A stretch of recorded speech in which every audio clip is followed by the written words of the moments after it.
Valley Club, Old Man Logan has just arrived in Marvel Strike Force this past weekend, and he's already creating a huge problem in arena defense, even at low star ranks. In this video, we're gonna talk about how to beat some of these hybrid defenses that are popping up all over the place. And how should you build these mercs for money? We're also gonna discuss the best T4s and ISO 8 recommendations for your entire team.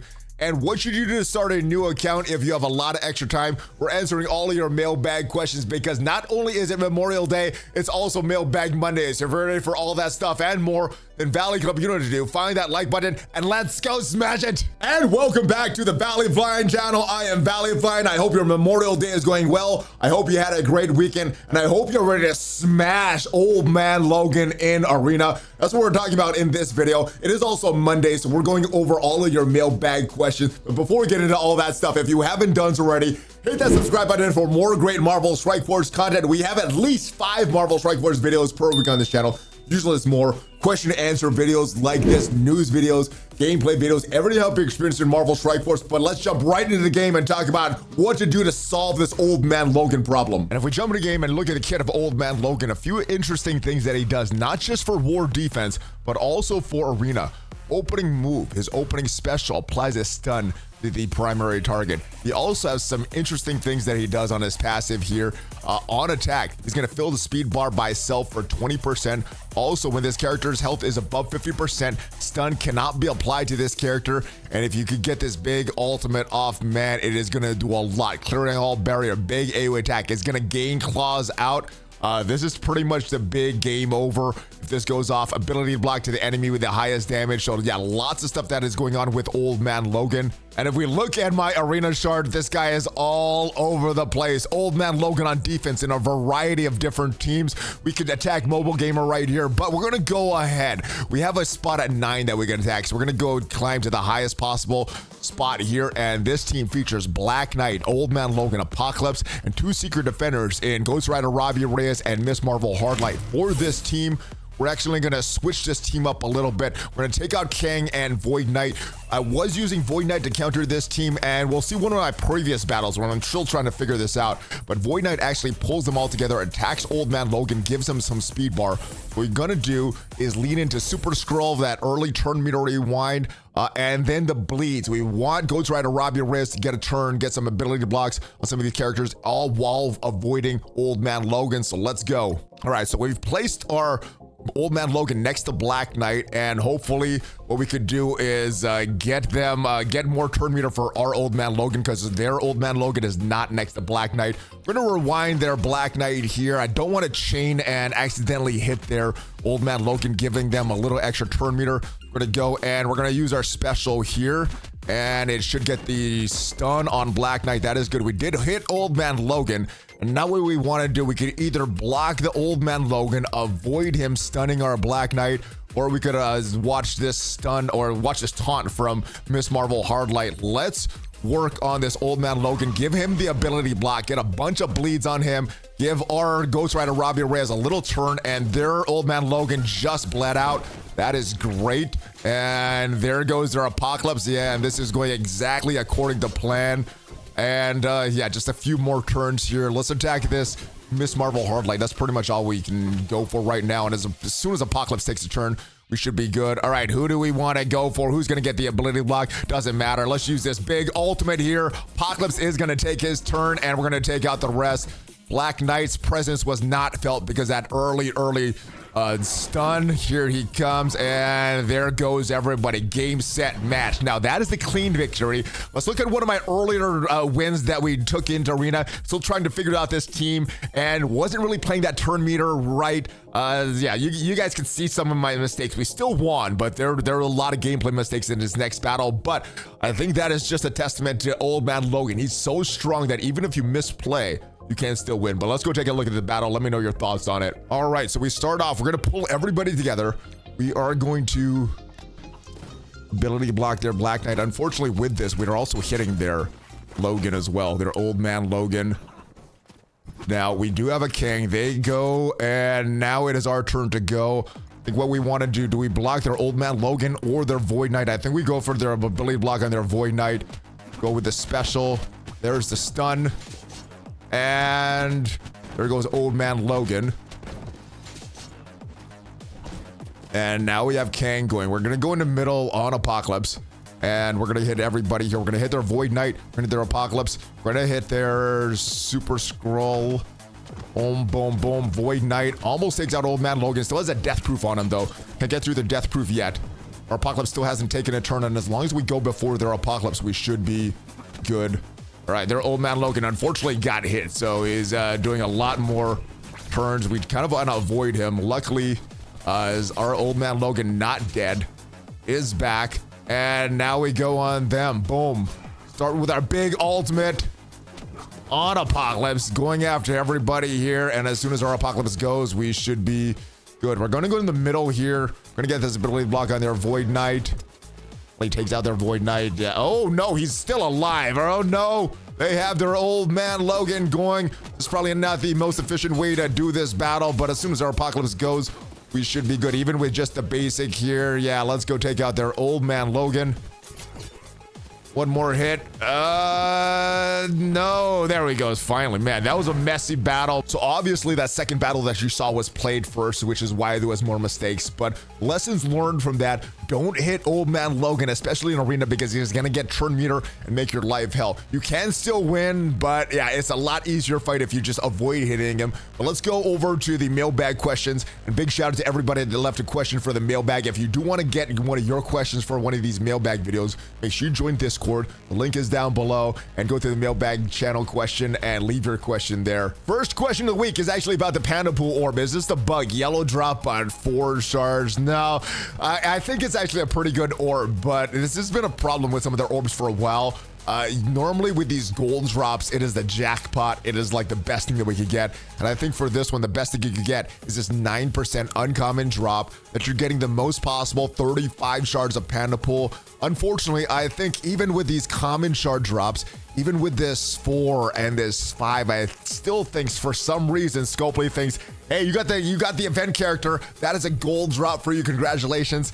Obviously, the players don't feel that way. We've been asking them to switch what these gold drops mean for a while. But yeah, the colors don't make sense anymore. You know, sometimes you get a gold drop and it's like Death Pool or something, when obviously that's not the character that you want. But then you get like a purple drop and you get some Panda Pools. I don't know. The colors haven't made sense for a while, but yeah, that's what it is. Hopefully you got lucky on these orbs and get a lot of Panda Pool shards. Hey, Valley, love your channel. For the open all orb button to fix the server load issue, why don't they have the open all orb buttons on a schedule like with wars? So on the same days you're running war, your alliance has the open all orb button option. Obviously that wouldn't be ideal for a lot of players, right? Because if you want to open your orbs but your alliance isn't on the war that day, you have to wait till the next day, but maybe you forget, and then the next day comes around and you're in a war. I don't know. I could see the problems with that. That would be a fine band-aid solution, though. Obviously nobody wants that as a permanent solution. I don't think even Scopely wants that as a permanent solution, but I don't know if even that would fix it, because they brought it back after a day. Only a certain segment of players would have that, right? So, you know, if you think about wars, right? There's 4 different war zones. You know, theoretically, a quarter of the player base would be able to open their orbs when their war is running, and then another quarter. So even with what they did reestablish when they brought it back, it still was overloading the server. So hopefully they find something. I mean, other games have these kind of open all orb buttons and manage to do it without crashing the server. I don't know if the framework was so bad when they first started that it was impossible to fix, but hopefully they figure something out very, very soon, because it's very, very annoying. And yeah, I wanted it back in this update. 8.1 is not here. I have a question. What is the best ISO 8 and T-Force for the Mercs for money? Just wondering. All right, let's go into the game, talk about the Mercs for money. Now, this is what I have on these characters. Old Man Logan, I think you go on all of his T-Force. This is a character that is involved in arena right now, even at 5 gold stars. So yeah, I think you do all his T-Force. Now, his awaken abilities, those are just for war offense, so I don't think you need to go all his awaken abilities. Obviously, push as much as possible, because the more the better, but I wouldn't like go out of my way if it's not something that you're really worth doing for these awaken abilities. The golden blitz is great though, so try to get this ultimate, but the special just affects Dakin, and the basic just gives them a little bit more damage with claws out. So if this character has claws out just for war offense. So as far as the T4, or as far as the ISO 8 for Old Man Logan, I have Skirmisher on him right now. Striker is also a very good class. I have both of them maxed out and I flip between them. I'm not sure which I like better. From what I'm hearing, Skirmisher on his own, Striker on the Mercs for money, but I still haven't done enough playtesting to give my final recommendation, but I think it's between one of those two. Deadpool, he is a Raider. I think that's the best ISO 8 class for him. I haven't done any of his T4s yet, but I have his passive from back in the day when this did matter. Heal for 5% of max health, more healing for negative effect, remove always get ability energy. So I think this is a good T4 for him. Some of these I think are a little lackluster even with his rework, so I'm avoiding some of these. But if you like a lot of these better than me, let me know for Deadpool. Pandapool, we did all of them mainly because he's a newer character. If you're not as into war, I think you could skip a lot of these because the main benefit you're getting from a lot of these is mainly in war, and you're only using this character in wars. But if you're really serious about war and just want to do a few T4s, I think you do the passive and I think you do the ultimate. I think those are going to give you the most bang for your buck for Pandapool in war. Dawkins just unlocked this character, opened a few orbs for this character because it was a 45 shard unlock. Was trying to get 3 stars for that golden bliss, but didn't quite get there. So even though I spent a bunch of power cores, didn't score anything extra for that golden blitz. But as far as Dawkins, we have Raider on him initially, and as far as T4s, I did the passive because that helps a lot on crit, stealth, and then when an enemy gains stealth, fill this character's speed bar by 60%. I think that does help, especially in war, but only in war. This is mainly going to be a war team. Old Man Logan is the character they're going to use outside of war. The rest of these characters probably just in war. Now, if you wanted to equip one more T4 outside of the passive, I think the next best one is going to be this special 4-turn cooldown. You can use this right on turn 1, and the T4 is going to add 100% piercing in all attacks. Bonus attack if the target had stealth before the initial attack, applying heal block for 2 turns, trauma for 2 turns to the enemy, and in war, applying heal block for 2 turns, trauma for 2 turns to the enemy support with the highest damage. That is probably one that I'm going to do down the road. As you saw there, though, I'm out of T4s right now. And let's move on to the last but not least character, Deathpool. Now, you may have already done a lot of the T4s for Deathpool. She was a raid character back in the day, is a Wars/Crucible character with the New Warriors now. Very, very good character. And as far as the T4s, I'm not sure if you build up any right now just for the Mercs for money. I think you did back in the day, but if you don't have any T4s and you're like me and don't have a lot of T4s that you could use, I think you can be a little skimpy on Deathpool. Deadpool and Deathpool are the 2 characters I think you could be a little skimpy on, especially if you're using them for war. We have Striker equipped for Deathpool, but it really depends what you want to use her. If you're going to lean more into the New Warriors for Crucible, you're going to have her on the Mercs for Money in Crucible. Obviously, in war, you probably want her on this Mercs for Money team, but you got a lot of different options with Deathpool. But this is what I'm doing with my Mercs for Money. If you're doing something else that is better than what I'm doing, let me know in the comments. Hello, ValleyFlyin. Fist bumps back, my brother. So my question / concern is a downfall of the New Warriors since Deathpool is now going to be on a better meta team. Is there going to be a replacement for Deathpool for them? Or there's going to be yet another team getting benched? So a couple different things, right? So as far as the better meta team, in war, yes, that is the case. Mercs for Money are going to smash the new Avengers, or the New Warriors, excuse me, in war. They're a better team. Move Deathpool to there. And as far as what you could do with Deathpool in war, well, I've seen already New Warriors, some people using America Chavez as a 5th. Usually it's replacing Dagger, not Deathpool, but the good thing about America Chavez, she kind of screws up a few things on war defense on spawn, filling speed by 25% for adjacent allies. So enemy drain is also going to be reduced as well. So that's a kind of one character that you could put there in war defense if you're still wanting to use your New Warriors on defense. And Valley Club, if there's some other characters that are using with the New Warriors on defense in war right now, let me know in the comments. But moving back to the question, let's talk about Cosmic Crucible. I'm not sure if the Mercs for Money are going to be better than the New Warriors in Cosmic Crucible. Yes, Old Man Logan on his own will be better than a lot of teams, and he will make the Mercs for Money very, very good in Cosmic Crucible, but using him on a hybrid team might be the way to go, and keeping your New Warriors together. That's at least what I'm thinking I'm going to do, at least for this season. So that's kind of where my head is right now, keeping the New Warriors together in Cosmic Crucible and using Old Man Logan as a hybrid teams. That may change after this first week in Cosmic Crucible, though, but at least that's where I'm headed right now. And for war, placing whoever, maybe someone like America Chavez on defense with the New Warriors, and then using the Mercs for Money and Deadpool, the rest of them on offense. Let me know your thoughts though. What are you guys gonna do in Cosmic Crucible? Let me know what you're gonna do in War as well. Hey brother, ValleyFlyin is wondering if you could do a video showing the best way to start a second account, like creating a Scopely account or Facebook. I currently have mine through Scopely. I want to be able to play both on my phone, but I also use LD Player on PC. Thanks for everything you do. Smash it. So it's gonna be very similar, brother, to what you did to link your account on your phone to whatever emulator you're using on your PC, either LD Player or BlueStacks. Basically, when we go into the game, go to the options section here.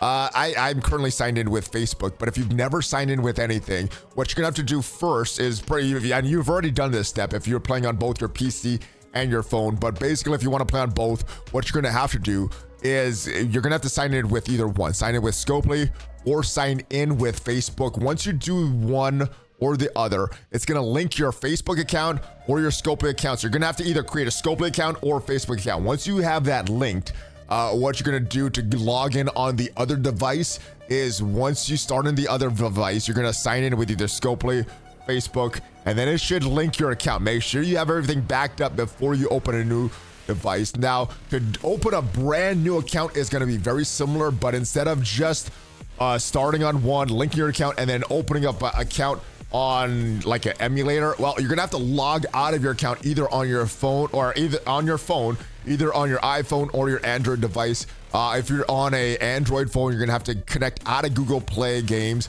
You're gonna have to disconnect from them and start a brand new account with a brand new email and log in that way, then link your new account with a brand new Facebook account. So to do this, you're gonna have to do some setup. You're gonna have to create some new emails, a new Google Play account, new Facebook account, and then link that, and then or you could create a new Scopely account. Either way would be fine. If you have an iPhone, you need to go to your game center, log out of that, and then start a brand new iPhone account. And it's kind of a hassle. It might be easier if you're just playing on two emulators. And I know a lot of people just play two accounts on BlueStacks or two accounts on LD Player because it's kind of a hassle. You have to log out at a game center every time on iPhone and then log back in. It'll give you your new account, and then just make sure you have both of those links. Kind of a lengthy process to do all that stuff, and personally I don't want to unlink my phone and everything unless there's a lot of interest. There's a lot of people that want to do this. If there's more people that want to see how to do this or are unsure of that and my explanation wasn't good enough, let me know in the comments, and if there's enough interest, I will actually unlink my phone and do all that stuff so you guys know how to do that. But kind of a hassle, but once you have it set up, as long as you know how to log in and log out of that Google Play Store or the Game Center on iPhone, it should be a pretty simple process. Just make sure that you have your account either linked to Facebook or the Scopely account. But that is it, guys. Hopefully you smash old Man Logan Arena. Hopefully these answers to these questions has helped you and give you some value. And if you did get some value from this video, leave it a like. It is free for you. Helps out that YouTube algorithm, helps out the channel. And if you want to see what are the best teams in Marvel Strike Force ranked from best to worst, check out the video up there, and I'll see you guys next time. Have a great rest of your day. Hulk fist bump, ValleyFlyin out.